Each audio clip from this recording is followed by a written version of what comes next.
Assalamualaikum warahmatullahi wabarakatuh. Perkenalkan, nama saya Jifung Putra dengan NIM B1B1210030 ingin menjelaskan tentang pajak pusat. Baiklah, masuk ke dalam pajak pusat.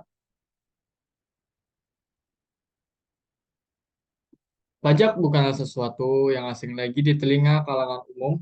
Hampir semua golongan masyarakat mengetahui tentang apa sih itu pajak, di mana pajak bersifat paksaan.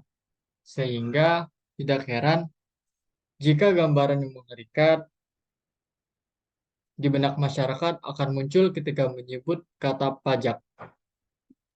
Sehingga bisa dikatakan, masyarakat yang sudah terdaftar menjadi wajib pajak akan terbayang-bayangi oleh tanggungan karena kita harus membagi hasil yang kita dapat untuk membayar pajak. Apalagi manfaatnya tidak bisa langsung dirasakan. Pajak pusat adalah pajak yang dikenakan oleh pemerintahan pusat atau otoritas pemerintah yang berada di tingkat nasional dalam suatu negara. Pengertian pajak pusat bisa kita dapat juga dalam menurut para ahli. Yang pertama itu menurut Sumarso SR. Menurut Sumarso, pajak pusat adalah pajak yang dikenakan oleh pemerintahan pusat kepada seluruh penduduk di seluruh wilayah negara tersebut. Yang kedua yaitu ada John E. Anderson. Menurut Anderson, pajak pusat adalah pajak yang dikenakan oleh pemerintahan pusat pada tingkat nasional atau untuk membiayai pengeluaran-pengeluaran pemerintahan pusat. Yang ketiga yaitu menurut Rusdianto, pajak pusat adalah pajak yang dikenakan oleh pemerintahan pusat atas segala macam penghasilan, kekayaan, atau transaksi yang terjadi di seluruh wilayah negara. Pengertian ini mencakup pajak-pajak seperti pajak pendapatan, pajak pertambahan nilai atau PPN, dan pajak lain yang dikumpulkan oleh pemerintahan pusat untuk membiayai berbagai program dan kegiatan pemerintah di tingkat nasional.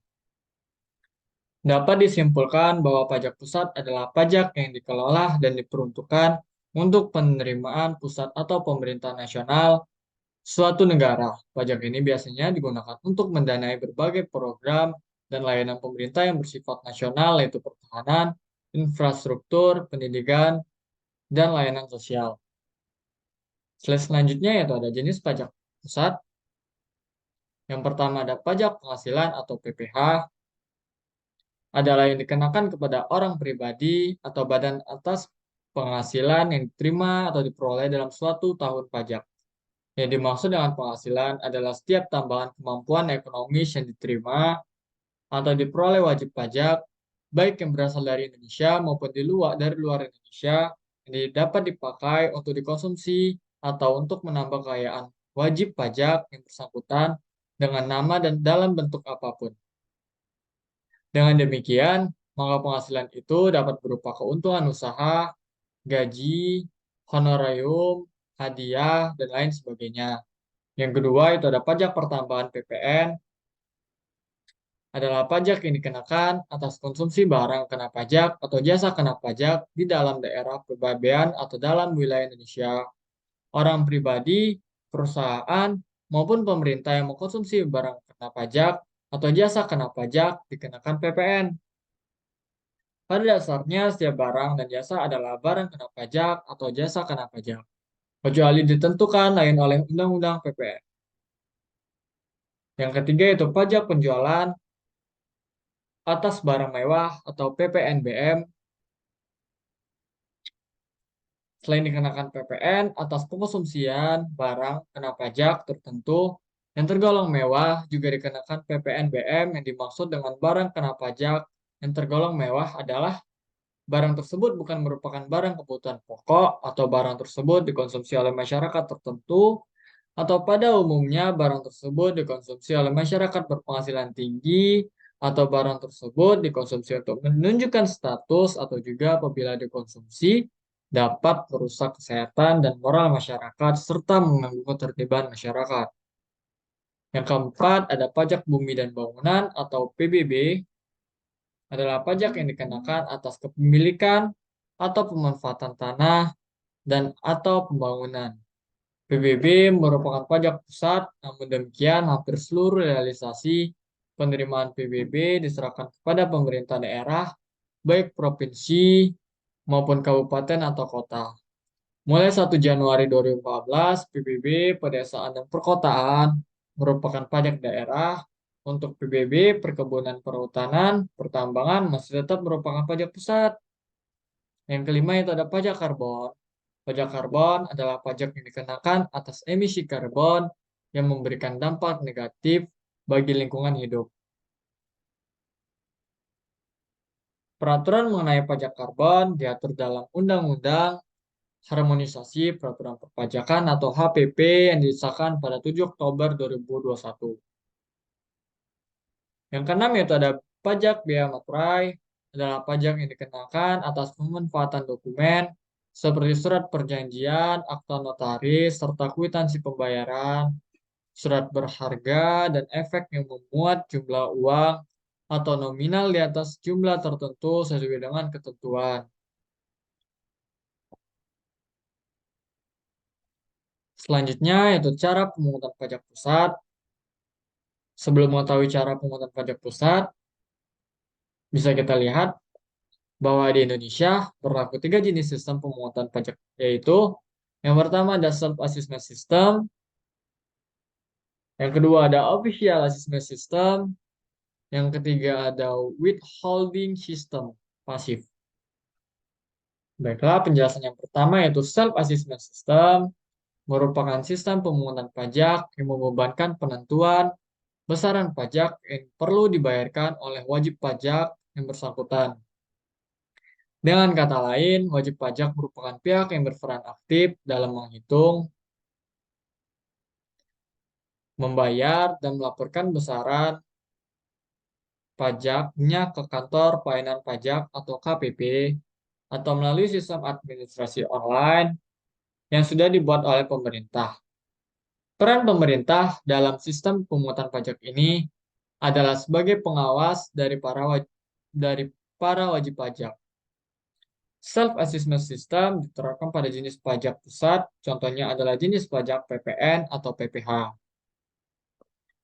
Yang kedua ada official assessment system, merupakan sistem pemungutan pajak yang membebankan wewenang untuk menentukan besarnya pajak terutang pada fiskus atau aparat perpajakan sebagai pemungut pajak.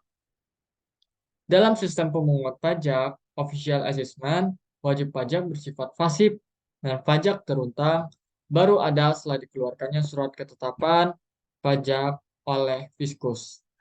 Sistem pemungutan pajak ini bisa diterapkan dalam pelunasan pajak bumi bangunan atau PBB atau jenis pajak daerah lainnya.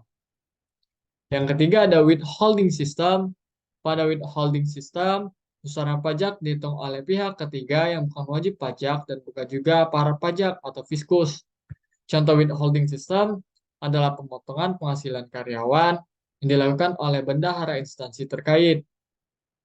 Proses administrasi untuk pajak pusat dilakukan pada beberapa tempat, misalnya seperti kantor pelayanan pajak, kantor pelayanan penyuluhan dan konsultasi perpajakan, kantor wilayah Direktorat Jenderal Pajak, serta kantor pusat Direktorat Jenderal Pajak. Hal ini dilakukan agar proses administrasi yang dilakukan bisa lebih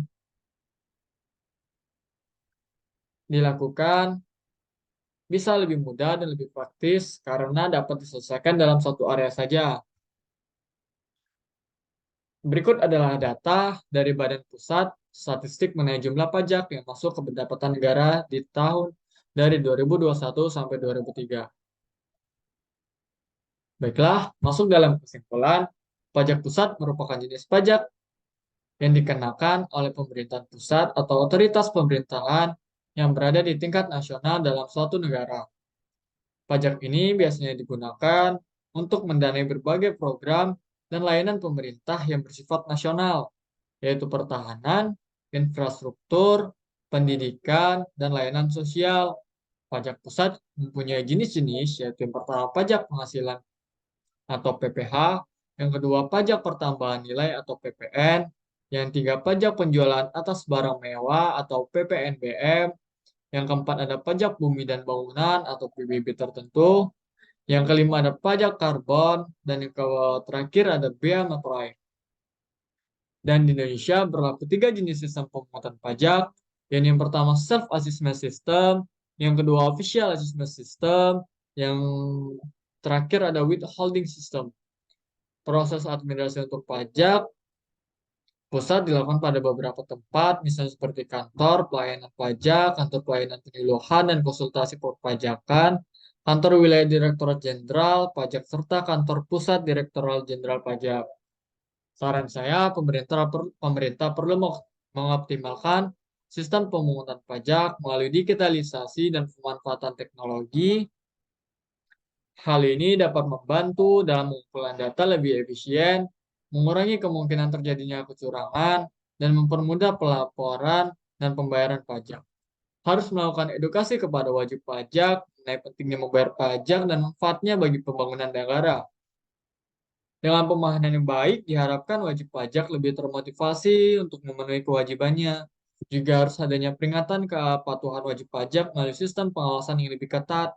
Hal ini dapat dilakukan melalui audit pajak yang intensif serta sanksi yang tegas bagi para pelanggar. Sekian dari saya, apabila ada kesalahan atau kurang berkenan, mohon dimaafkan. Wabillahi taufiq wal hidayah. Wassalamualaikum warahmatullahi wabarakatuh.